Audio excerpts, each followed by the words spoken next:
जनाब संजय राऊत, तुमचा जन्म शिवसेना वाढवण्यासाठी झाला का संपवण्यासाठी झालाय हे महाराष्ट्रानं बघितलंय. उबाटा गटाला संपवण्याची सुपारी तुम्ही काँग्रेसकडनं घेतलीये आणि रोज वायफळ बडबड करून उबाटा गटाला संपवण्याचं काम, उबाटा गटाचं अस्तित्व महाराष्ट्रातनं पुसण्याचं काम संजय राऊत यांच्या मार्फत केलं जात आहे. त्यामुळे माझा जन्म शिवसेनेमध्ये झाला, जन्मापासून मी शिवसेनेत आहे असा जो हास्यास्पद दावा करतायत ना, तो बघून महाराष्ट्राला हास्य जत्रा आठवते. कारण तुम्ही स्वतः शिवसेनेच्या विरोधामध्ये काय काय लेख लिहिले होते हे महाराष्ट्रानं वाचलेले आहेत. आणि तुम्ही आता उबाटा गटाला कायमचं महाराष्ट्रातून हद्दपार करण्याचं काम घेतलेलं आहे आणि उबाटाला गटाला संपवण्याची सुपारी घेतलेली आहे.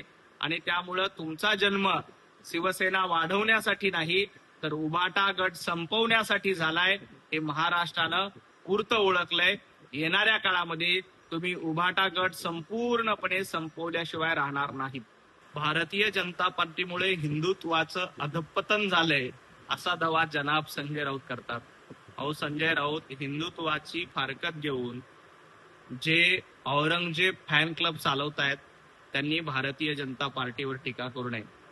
तुमचं हिंदुत्व काय आहे हे महाराष्ट्रानं बघितलंय. तुमच्या हिंदुत्वामुळे आणि तुमच्या ढोंगबाजामुळे तुम्ही काँग्रेसच्या मांडीला मांडी लावून बसलात. औरंगजेब फॅन क्लब, अफजल खानाची वंशावळ पुढे चालण्याचं काम तुमच्या बेगडी हिंदुत्वाकडनं केलं जातंय. वंदनीय हिंदू हृदय सम्राट बाळासाहेब ठाकरे यांचं हिंदुत्व तुम्ही सोडून दिलं आणि सोनिया गांधींच्या चरणी लीन झालात.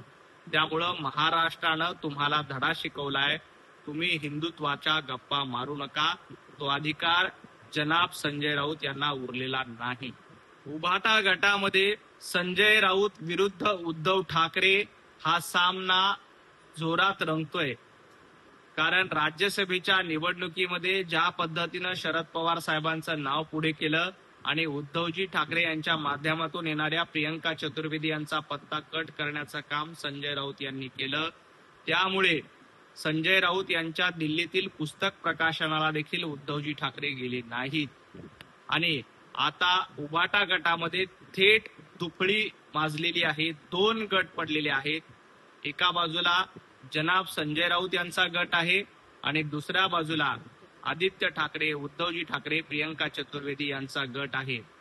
उबाटा गटातली ही गटबाजी आता चव्हाट्यावर आली आहे आणि संजय राऊत विरुद्ध उबाटा गट अशा पद्धतीचा सामना बघायला मिळतो. येणाऱ्या काळामध्ये संजय राऊत उबाटा गटाला सोडचिठ्ठी देऊन निश्चितपणे काँग्रेसमध्ये प्रवेश करतील. कारण राज्यसभेची खासदारकी मिळवण्यासाठी त्यांना काँग्रेसची गरज लागणार आहे. कारण संजय राऊतांना याची पूर्ण कल्पना आली आहे की उद्धवजी ठाकरे संजय राऊत यांना पुन्हा राज्यसभेची खासदारकी देणार नाहीत.